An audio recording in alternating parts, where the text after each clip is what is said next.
how they identify or their sexuality, it also gives them an opportunity to see that there's a world where like other people like them exist. Yeah, so yes to all of that. I'll add two things really quickly. The first is that queer people are divine, and as I told the Christians who showed up to Lawrence Pride uninvited to tell queer people to repent, if you can't look around at queer folks at Pride, look around at queer folks at Pride, being themselves, and tell me that that's not divine. And if you can't look and see that that's divine, then I'm super sorry, because your idea of the sacred or of God is really small. Secondly, to pick up on what Jay said about the sort of image circulating, especially this year, about the first Pride being a riot. I think it's really important to remember, right, that when we say that, it's because Black trans women threw bricks at police who were trying to enforce laws that criminalize queer bodies, right? And so there's this political and resistant dimension to Pride that I think is really important to not lose, especially now. And to be really clear about when we say, here's what Pride is, here's what Pride has been. Pride has been a stand against the state, it always has been. And has always been a stand against state oppression, and it has to continue to be because, right, like, the state is not here to protect us, it has never been here to protect us. It's why things like Casey Pride having cops recruit is just like the height of irony and shouldn't be happening. It just does not fit because it ignores a long history, right, of the ways that the state has always been against queer and trans folks, and has always sought to surveil and control the bodies of people who do not conform to the like cis white male able-bodied idea of what an American is supposed to look like. And so I think that there's also a really important like history, but then history that is always with us and perhaps increasingly present now, about the sort of resistant dimension to Pride and what that has been and what it needs to continue to be. This next one, I want to give priority to the people that have been involved in drag. One of the hot topics in human rights discourse right now is drag performance. Can you quickly summarize what drag is and why you think opponents are doubling down on it now? Hi.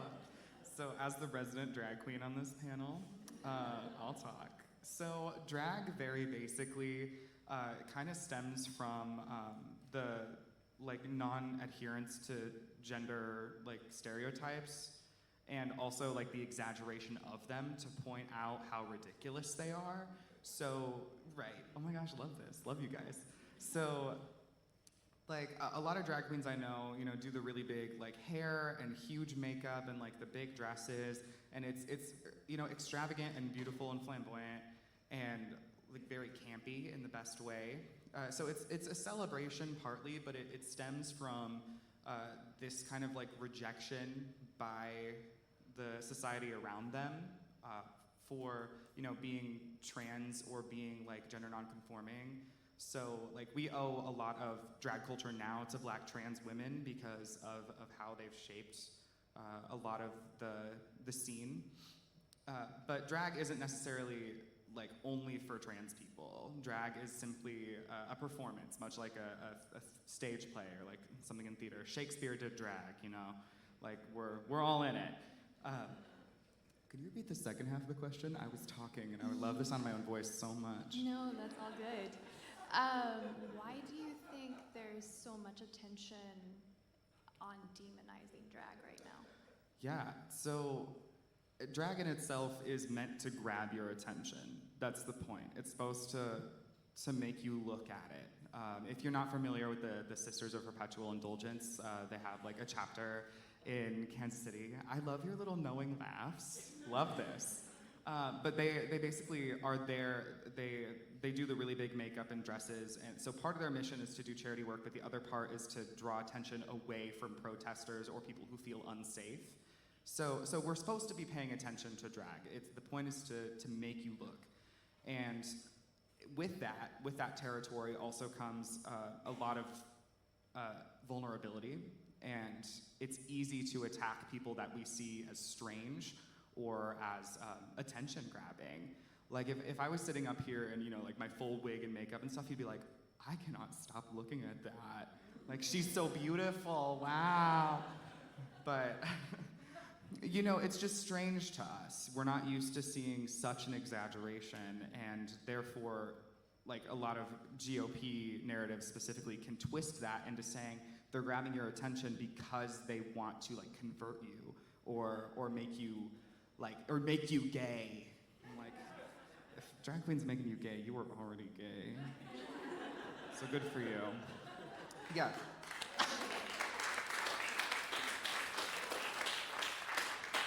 So drag in itself is a celebration in a beautiful art form, and the fact that it is attention grabbing is the point, but it also can be incredibly polarizing, especially for people who don't aim to understand what drag is and what the culture around it is. I would love if someone with more historical context could give me more background, 'cause I'm merely 20 years old. I mean, I don't know about historical context, but from a political standpoint, because drag challenges our ideas of gender norms, because people use drag as a way to exaggerate what's the word you use, the craziness of gender, I don't know, the absurdity of gender stereotypes, thank you. The people who have political power in our country, they don't want to let go of that power, and an easy way to do that is to attack what they think will be an easy target. And I would think that idea that gender norms is absurd is not a common idea. I think there's a lot of confusion about gender identity, especially right now as it comes into a broader spotlight in our political landscape right now. Yeah. I think that people who are in power want to attack that because they know that there is confusion around this, and they know they can say something that is absolutely wrong about it and convince people that they're right.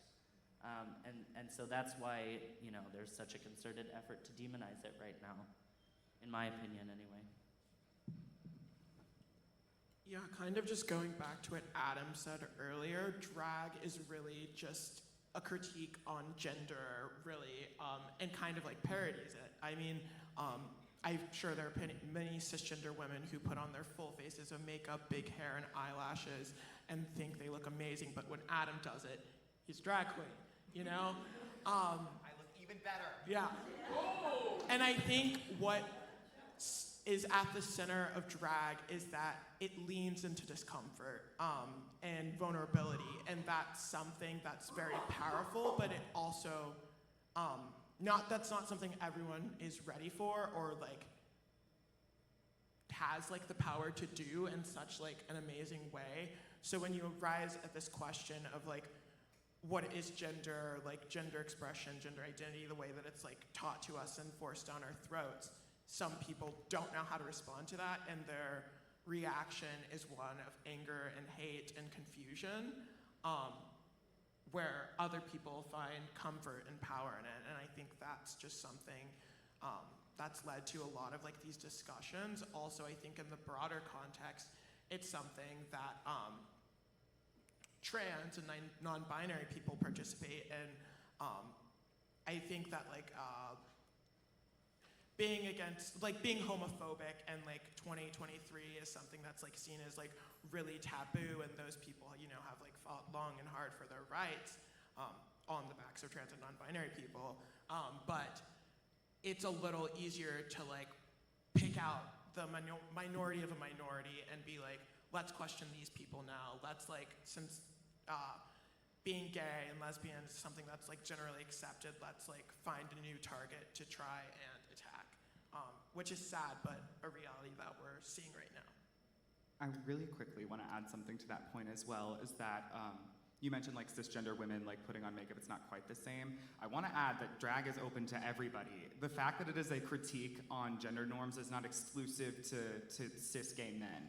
I mean, I'm a transgender man, I usually present as male, but I think it's funny, and very poignant to dress up as a woman and experience joy that way as well. Because again, I'm just kind of saying, isn't it ridiculous that we expect a certain look to everyone, even of trans people who might be switching sides, if you will. But yeah, it's so I know plenty of cis women who do drag, who are drag queens, who are amazing at it. There are plenty of transgender men and lesbians and non-binary people who do both queen performances and drag king performances. And again, it's all just a large critique. It's not necessarily about the gender that you were assigned at birth so much as it is the commentary on the gender norms that we all are forced into every single day. I just wanted to pick up really quickly on the absurdity of gender thread, and something I was thinking about while you all were talking, and please correct me if this seems off base. But it struck me as interesting when we're thinking about drag as this critique and highlighting of the absurdity of our gender norms, and then the fact that we're the right is just unreasonably obsessed with drag performers should not be in front of children, as if kids don't already know that gender is absurd. Tell any child they can't play with that toy because of their gender, and then watch them react, and it is almost always, right, well, that's ridiculous, why can't I play with that thing? Kids already know that gender norms are absurd, which then tells me that the fear of drag queens is just you being afraid that you're not gonna be able to condition children into these really rigid gender norms that are meant to control how they move through the world in perpetuity, and that what you're afraid of is the loss of your control over children, which is that is the messed up way to view children, to be really clear. Well, and on that point, we also have to remember that the reason any of us have these conversations, the reason that it is so questioned by society that someone can or cannot be trans or non-binary or question a specific gender norm is because there are people out there that are so obsessed with attacking it because they can, right? Same with the abortion debate in Kansas last year. We would not have had that debate if people in the state house were not making a big stink about it. We would not be having debates about trans issues if people in leadership in the state house were not making a big fuss about it, and people in Washington, D.C. were not making a big fuss about it. So because they think it's an easy target, and because they know that they can rile people up about it and try to win elections with it, that's why it's a conversation. That is a beautiful segue for my next question, so thank you. So this 2023 legislative session, the ACLU reported that a staggering 491 anti-LGBTQ bills were introduced across the US. Earlier this month, the Human Rights Campaign declared its first ever state of emergency for LGBTQ plus Americans. Did you feel surprised by any of that news, and why or why not? No. I know that Donnavan and I are in the State House quite a bit. Adam, you've been there a little bit. Brynn, I don't know if you follow. But the Kansas legislature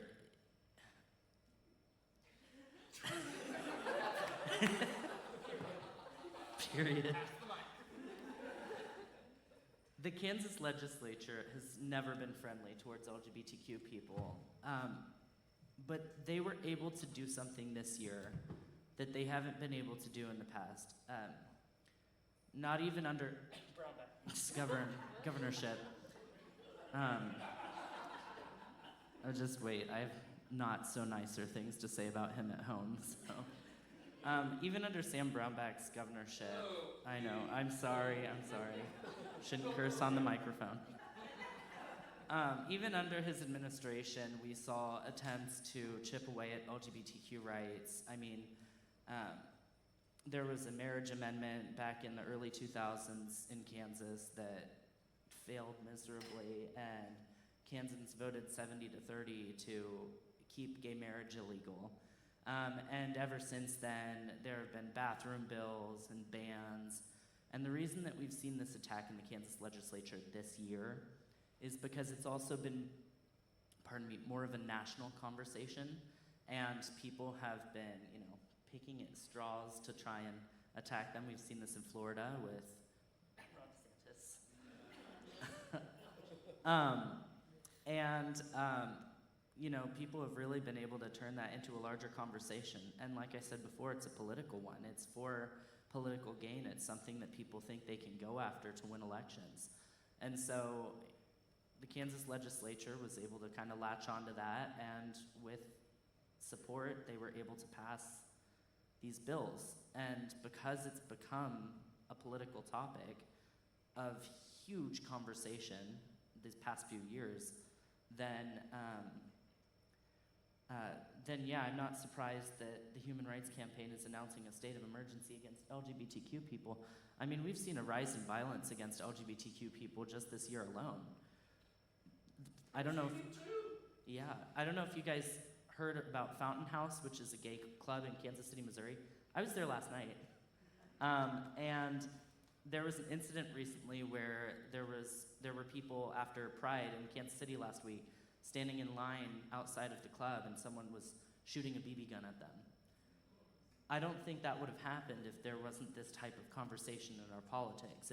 If people were not actively attacking LGBTQ people in power, people in leadership positions in our communities, then this would not be happening to us. So yeah, I'm not surprised.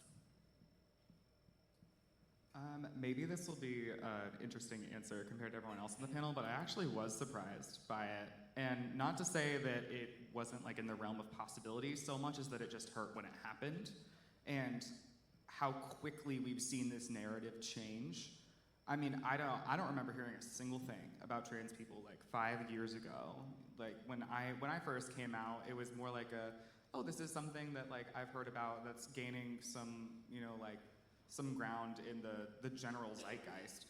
But I'd never heard politicians argue about if I have the right to like use a bathroom or not, So in some ways I was, I expected a lot of this to happen, but I also am not always in the state house. I'm not constantly paying attention to politics because it's not I'm in grad school. It's not my like career. So something, I think maybe to the general public, I think it was a really big shock simply because we thought we were making ground. We thought we were really gaining some, points for lack of a better term with the nation as a whole. But watching it get worse over the past couple of years hasn't been enough warning for me. I was shocked, absolutely. Yeah, I would say that to me, it did not come as that big of a surprise. I mean, like, I am like a low-income black queer man in the state of Kansas. Like, me as a person has been like a topic of conversation in the political realm for like since the beginning of time. But particularly around queer issues, I think something that happened was like media coverage around it to the general public really stopped after kind of like the initial fight for the right to marry and things like that. And this kind of ties into a later question, but when you're not like actively centering marginalized folks in your work, they're going to be an afterthought that is susceptible to harm, really. And I think it's happened here in Kansas. I mean, a couple years ago, there were so many more moderates, particularly within the Republican Party, as they have a supermajority, but it was intentional that those moderates were removed and replaced with more extremist people. And when you give people with these extreme beliefs a platform, they find and mobilize people like them. And when it's around hate and irrational things, that pops up more. This kind of goes back to the last question on like the drag policy and stuff like that. Particularly within the State House, within conversations that I've had with the drag ban bill that popped up this legislative session. When speaking to folks, I heard that I believe it was Senator Mark Stephan, that introduced it. Even in talking to Republicans, they were like, "Oh, that's Stephan's bill. Like that's way too extreme for even us to like support." Which is okay, Thompson. Yeah. Sorry. No, it's okay. But My yeah, there's also just like even with some of the most like extreme bills, SB 180, to pass in the country.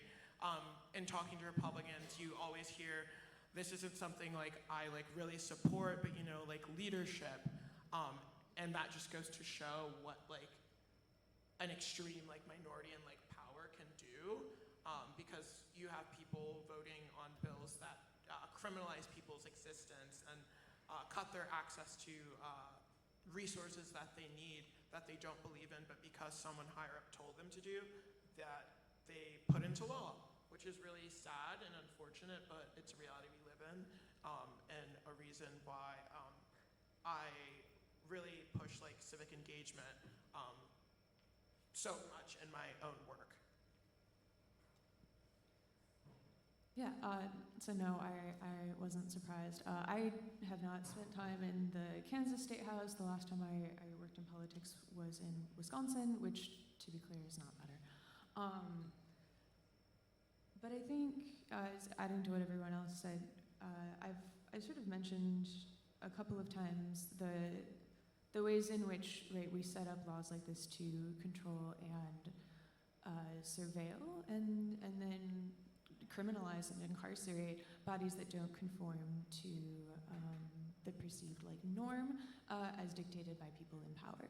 And we've always done that. It hasn't always looked like 500 some bills against trans folks. But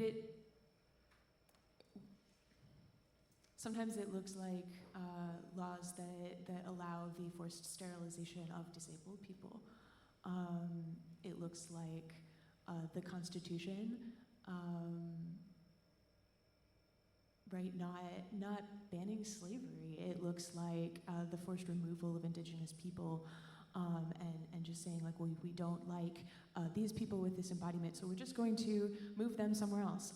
And that is not to say that all of those experiences are the same. That is not true at all. But it is to say that we have always operated on a political and legislative system in this country in which lawmakers feel that they can simply make a bill that like outlaws certain kinds of embodiment and certain embodied ways of showing up in the world. And in that regard, it is both like historically and in terms of the current moment, like not surprising at all that we are just doing that again with a slightly different slant. One last thing, I'd also like to point out that this specifically happened in Kansas and happened nationally. Out of these 491 bills, the majority of them were attacking transgender and non-binary people.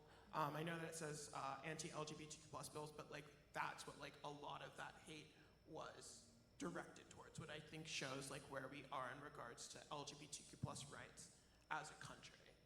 And a lot of these bills are think tank bills. They come from places like Florida or Texas, and then they get sent out to every Republican party across the country. I'm not saying the Democrats don't also do this. I'm not saying the Libertarians don't also do this. I'm just saying that a lot of these bills, Kansas is not the only place that they've been thought of. I think Kansas and Missouri both had like mirror bills that say, which one was it? It was the drag bill, the one that would, SB 12, the one that would criminalize drag, and the healthcare bill, the one that would criminalize gender-affirming healthcare for transgender youth. That was introduced in both Kansas and Missouri, and the only reason it didn't pass in Kansas is because it was brought up in the Senate at like 1:30 in the morning, and all of the senators were like tired, and like half of them weren't there, and so it got killed in the middle of the night. Like, good, but like, you know, what's to say that that's not going to happen in Kansas with an attorney general that's fired up about prosecuting LGBTQ people? What's to say that's not going to happen? What's to say we're not going to be the next Missouri, right? That Missouri is doing it right now, we might just follow right along. So a lot of these bills, they're the same, they're coming from places that are not Kansas, and they're, you know, they're specifically meant to attack on a political issue that people think they can gain ground on. And going off of that, I just want to give a quick shout out, because you know who was there at 1:30 in the morning were our reps to try and protect those rights. So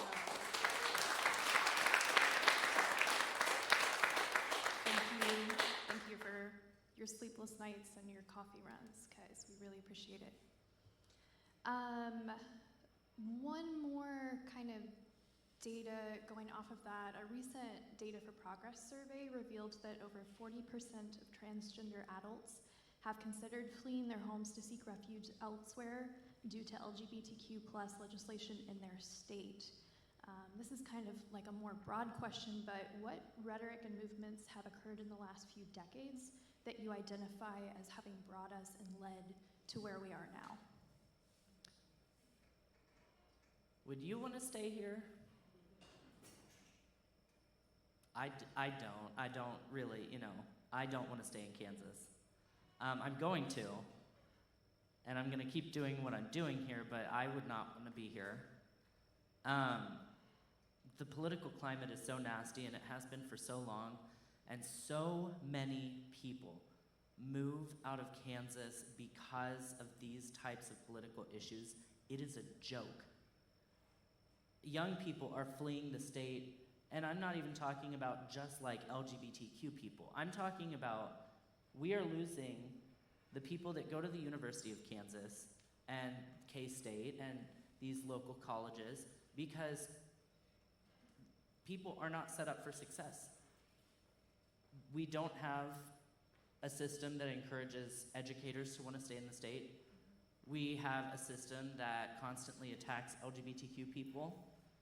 We don't have healthcare systems like Medicaid, which, by the way, we need to expand Medicaid like yesterday. Kansas is one of 3 states in the country, 3, that hasn't even moved on the legalization of any type of legalization of marijuana. Kansas is not a great place to stay. And so that's one reason. Another reason is the continuous attack on LGBTQ rights. I have a theory, and it might sound like conspiracy, but you guys can, you know, think about it yourself.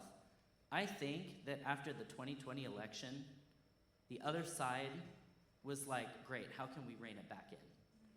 Because we know that people are tired. We know that people are exhausted. We know that there's been this huge political conversation and everyone got engaged, and we've seen the most votes in a presidential election that this country has ever seen. So what can we do to control the narrative after 2020? And in 2021, they came and attacked school boards. They used critical race theory.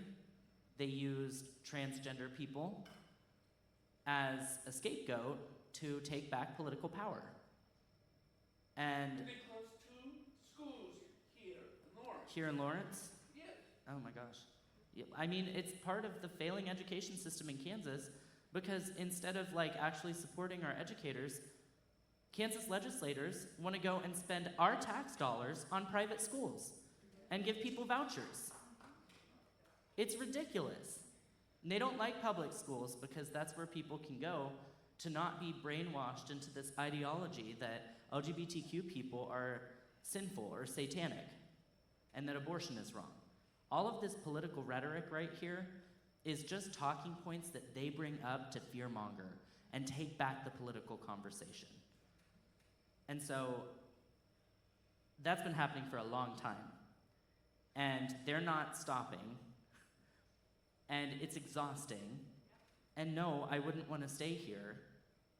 because they just take their talking points and they say them so loudly that it makes you want to leave. There's an article in the Kansas Reflector a few weeks ago about a meeting in Reno County, where Hutchinson is in Kansas. And it was a GOP meeting, and they had a guest speaker who came up and said that he wants to make Kansas a hostile place for that quote-unquote small group of people, talking about people who are pro-choice, people who are LGBTQ, people who, you know, whatever. And the Kansas Reflector got a recording of this meeting and was having direct quotes put into this article. So they want to drive us out of the state just as much as we don't want to be here, which is why it's important for us all to keep speaking out and keep educating ourselves and keep showing up to events and keep voting and keep knocking on doors and keep, you know, whatever. Keep going to the State House and standing up for our rights, dang it. Exactly.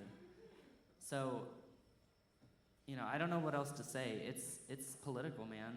Like, these people want to attack our rights because they think it's what's going to keep them in office.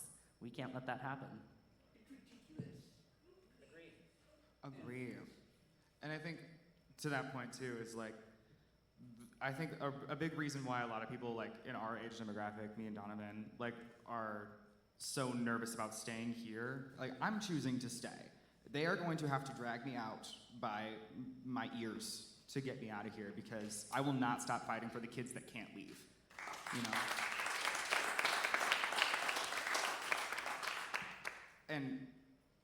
But the reason that we all want to get out is because it's so hostile and because like legislators treat our lives like a game.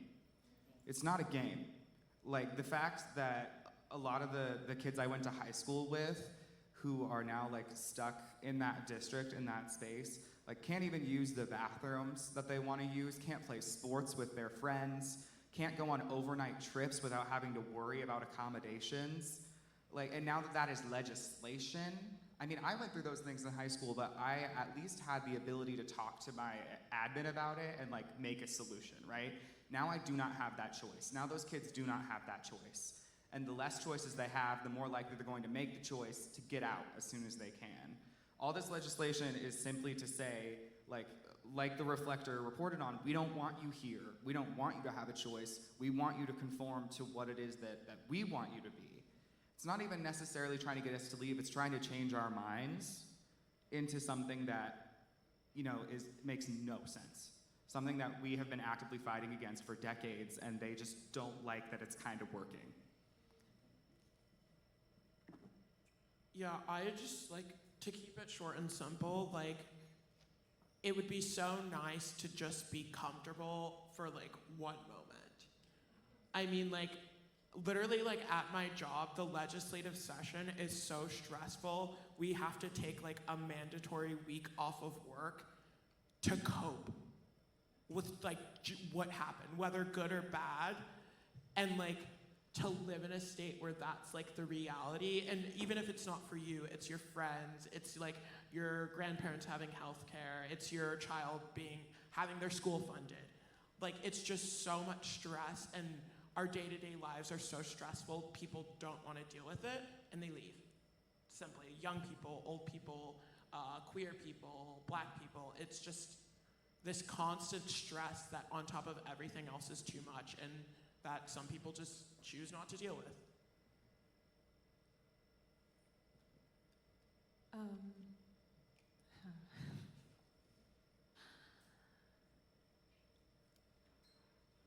So, Amy, you had asked about the like rhetoric and the movements that brought us to this level of crisis.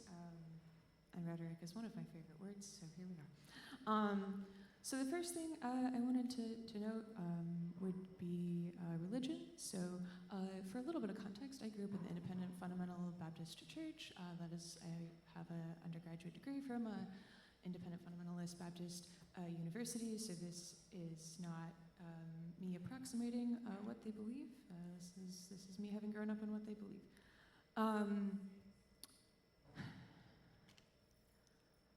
For a group of religious folks who say that they believe in separation of church and state, that they're definitely not acting like it, and instead are taking this we must read the Bible literally, despite the fact that that's not how that's not how we read ancient texts.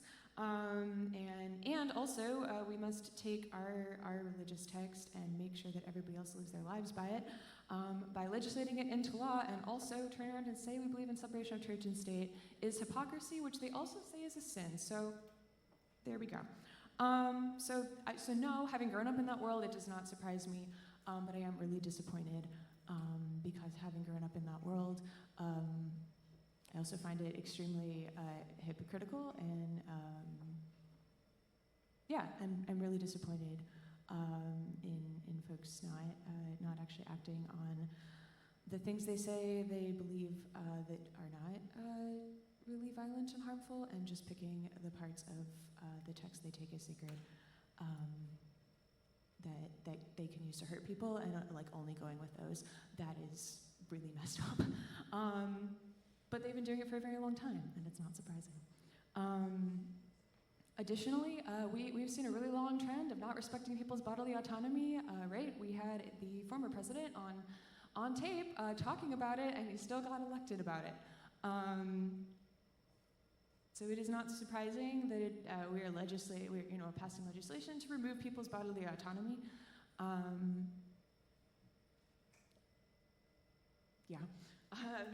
And then additionally,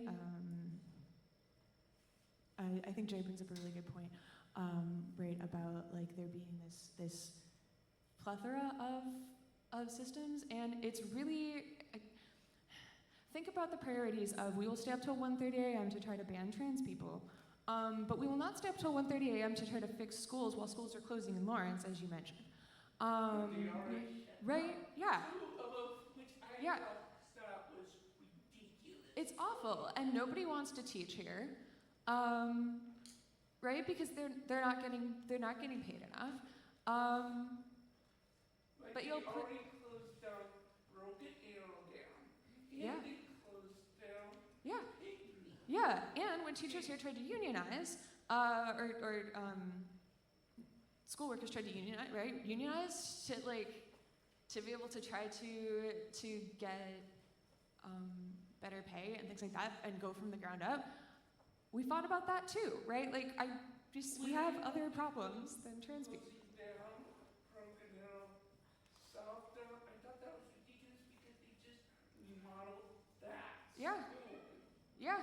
Yep. But do you know what we have money for? Prisons and police. And administration, and all of these legislators' salaries. And so if we think about the control of trans and non-binary bodies, and the way that certain embodiments are getting criminalized, which means we can incarcerate them.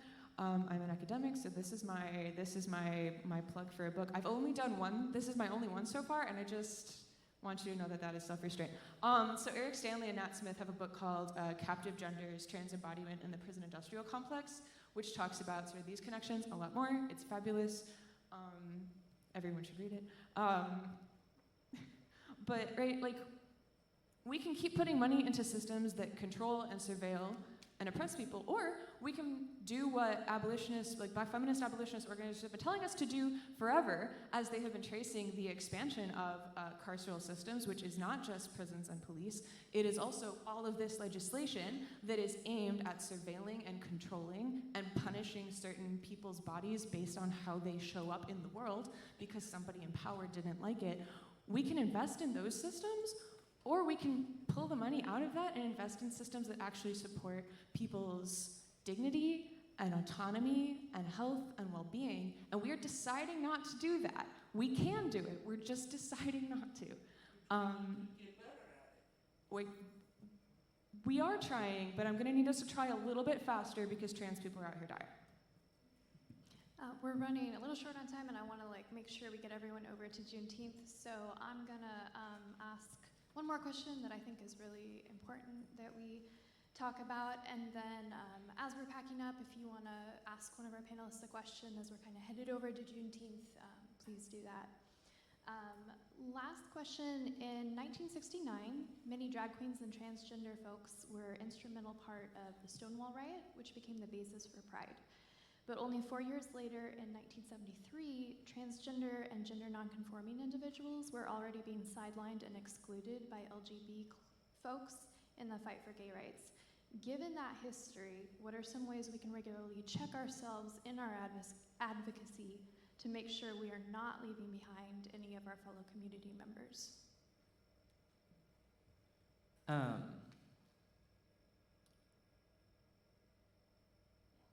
I think it's important that we understand exactly what's at stake here. I was really hoping you'd ask the SB 180 question because We have some material on it outside, and everyone Good. can just like converge on Jay as we're walking over to Juneteenth, Well- because that needs to be talked about as well. So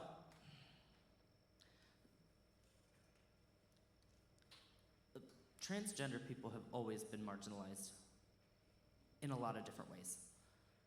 As Amy said, they've always been left out of the LGBTQ community. They're still left out of the LGBTQ community.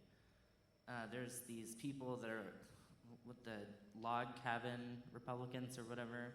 They're very transphobic. They're the gay Republicans, quote unquote. And those are the people that use these talking points that I've been harping about this whole panel to otherize and marginalize transgender people in another way. So even though the LGBTQ label, it should be all-encompassing, it never has been. And I think the best thing that we can do, if I can bring up 180 for a second, is educate ourselves on those things. SB 180 defines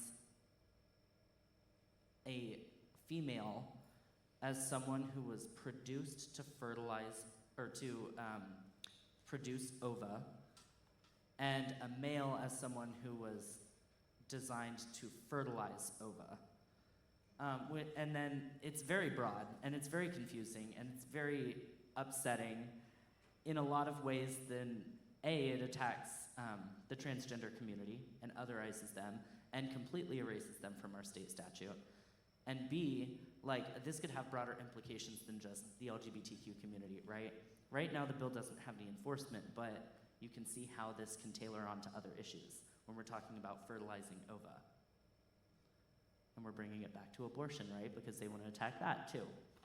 And so just finding out, like, I encourage you all to go online and actually read SB 180 for yourself, and all of the other legislation that has happened this session, because these attacks are very real and they're happening. And so just keeping yourself educated and using your voice to stand out against that kind of attack is one of the most important things that you can do.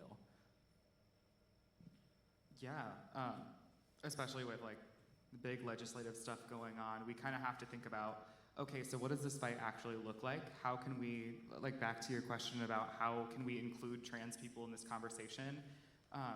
Give you a little bit of a history lesson, just a little, is that, like, the LGBT movement, when it kind of kick-started, like, on a larger scale in 1969, it's been around for a long time, the struggle was against, state oppression, and kind of implied on that point was the struggle against heteronormativity. The idea that it has to be a man and a woman adhering to these certain gender roles, getting married, having kids, having your 2.8 or whatever the number is, and like a fence and a gorgeous little house. So we all know that narrative, we're all familiar with it. So that narrative was used to exclude lesbian and gay people, transgender people, and especially black and brown people, with the history of redlining and not being able to afford that kind of life. And also the implication that's the only acceptable life to live. So when the trans community was excluded from these fights, very, very soon after they even began, it speaks to this urge to conform to heteronormativity in the lesbian and gay community. There's this idea that if we are acceptable enough, that we can get our rights and we can leave you out of it. But that is not true. We can't. There's no way, because they're going to expect you to live as Okay, who's the man in the relationship? Who's the woman in the relationship? What a dumb question. They're both men, they're both women. Like, nobody, you know? Yeah, and so the more that, you know, the LGB Alliance or whoever like decides to exclude the trans community, the more they lose sight of what we're actually fighting against. It wasn't for marriage equality, it never was. It's about being equal completely, being equitable, having the choice to live your life as you want, not just conform to this very cookie cutter expectation. And in the same vein, it's so easy to sideline not only trans people, but black and brown people and black and brown trans people because they conform so little to this expectation. So we just push them to the fringes. We kind of step on people's heads in order to get our rights or like our stuff. And you know, that's also true of me. Like I present very, I can choose to present very heteronormative. I have a lot of privilege in that. And we just have to understand that, like, although that is a tool we can use, it should not be the end. We should use that privilege to change the expectation. I should walk into a room where I look fairly, you know, masculine, and I should say, why aren't we including people who look, you know, gender nonconforming? Why aren't we including black and brown voices? So a big part of it is understanding that this ideal we can never reach. You know, the LGBT community together, we can never reach that like suburban dream, because that's the point. Like the only acceptable future is that one to you know, the Republican Party, to whoever, like more conservative people, and that should not be the goal. Our goal should not be to finish at that suburban dream. It should be to accept every lifestyle that, you know, we want to pursue. Yeah, I think that in the year 2023, with especially recently just like so many like social justice movements that have been happening, a lot of people have come to know the term ally and prescribe to it, whether that's like for LGBTQ plus folks, in regards to, you know, like race, stuff like that. But I think it's kind of lost its meaning to where people think that passive support means anything. Your bumper sticker doesn't like save me from like racist comments, like a progress flag on the door of your business doesn't do much for any of us in our fight for our rights and equality. We really need that active support, and it starts with you. It's not my job to educate you as a black and brown person or a gay person on why you shouldn't be homophobic. The internet is free. These materials are accessible. And there are so many ways that you can educate yourself, from just day-to-day conversations, checking the news, reading a book. Donating money. Yeah, tipping your drag queens. So many ways.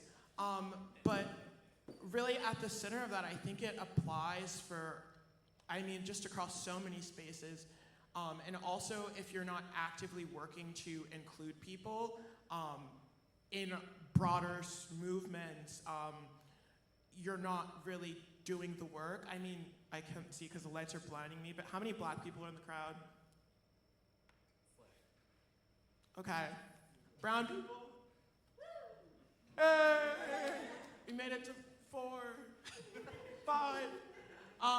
Yeah, and I mean, like, that's not to, like, take a hit at anyone, but it's the honest truth. If you're not actively working to include these people in your movements, include them in your work, your county party, anything, then you're not, that term ally really doesn't mean much to us, me personally. And I think that's something we all can work to better do as a collective.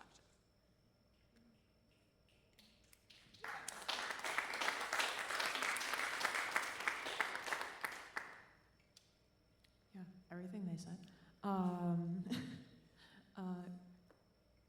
Really quickly, right? The comment about material investment, right? Trans people are astronomically more likely to live below the poverty line. So when we say tip your drag queens, do that, but also like please materially like put your money where your mouth is, please.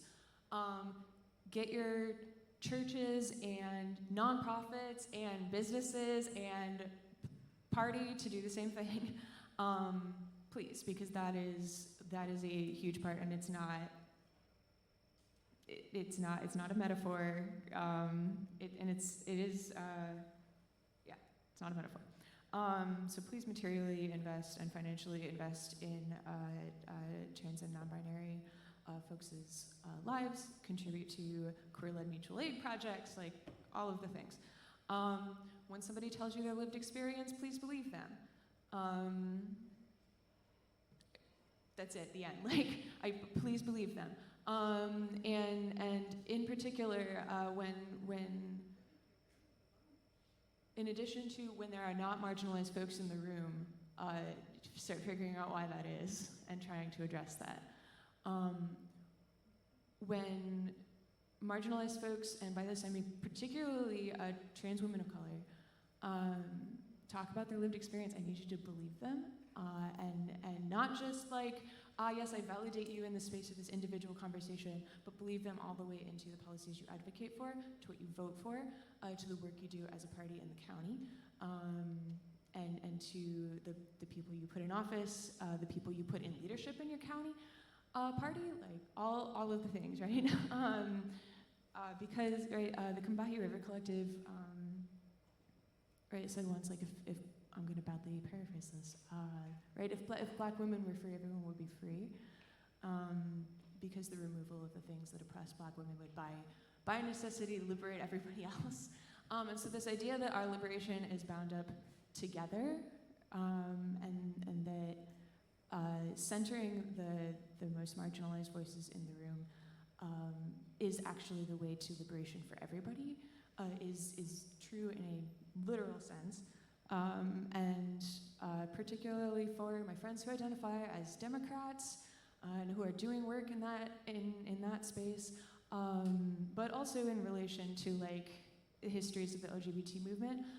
The things that we have done in the LGBT movement historically, as white queer folks, and also as like white feminists, has historically been to look at people of color, at women of color, and at queer folks of color, is to say, well, wait your turn, right? And we tried that, it didn't work.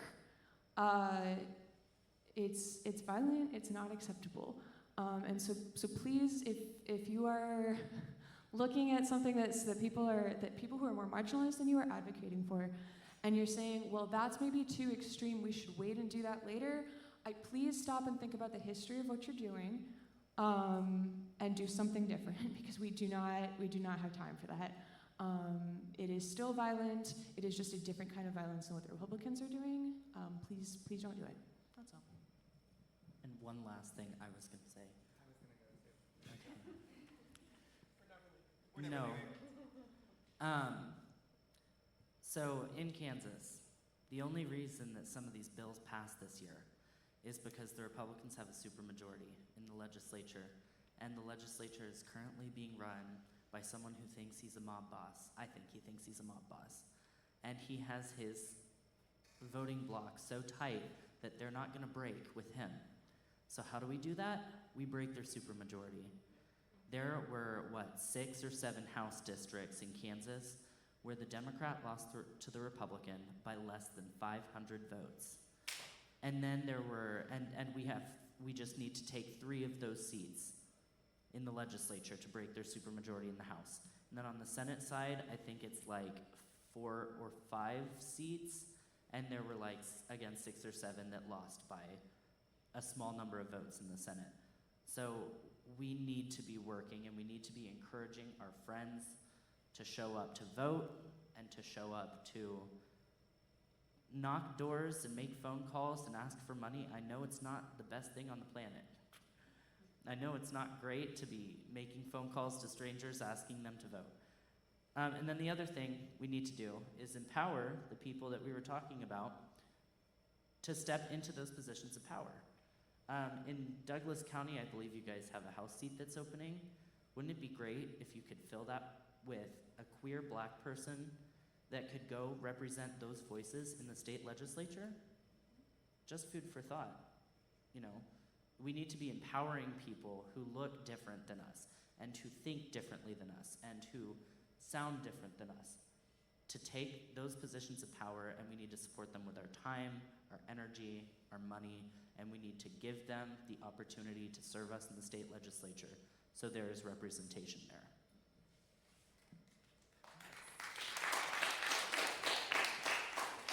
Real quick, I want to add, I don't know if anybody else has another point to say, but if I'm closing off, I'd like to close off with you all are doing the right thing by being here and by being engaged in your local politics. That is one of the most powerful tools that you have to make change in this state. If you want to make it less hostile for youth here, if you want to encourage people to stay, if you want to get your Medicaid, get your legal marijuana, secure safety for trans people, then you're doing the right thing by educating yourself and networking here. Make friends. Go knock doors together. I love knocking doors. It's one of my favorite things to do. I especially love when I knock a door and they're like, "What are you doing here?" It's great. It's all me. It's all me. But I do love it because it's every single door that you knock, every single phone call that you make is an opportunity to educate and empower somebody new. I cannot tell you how many phone calls I have made where somebody's like, "There's an election going on." And we laugh because it's like, how do you not know about this? But the reality is, like, so many people have no idea. There's a vote on Tuesday in Kansas City that they're still trying to tell people about, but nobody has any idea that it's going on. So getting engaged in not just these events, but also in outreach, in coordinating events like this is one of the best ways that you can build political power, and that is what all these amazing panelists aim to do in their work every day, and something that you can support them in. Make a call your grandma, tell her hi, and then tell her to vote for the right candidate. So thank you all for being here, seriously. Yeah, well, that was all amazing. We do need to let people get over to South Park for Juneteenth. Thank you for coming. Do keep coming to events like Pride. Share in our queer joy, but then get out and help us secure the space to have that queer joy. We're gonna head over, stop the panelists on the way out, walk with them to the park, ask them what educational podcasts they recommend, ask them how to keep learning, and give them one more round of applause.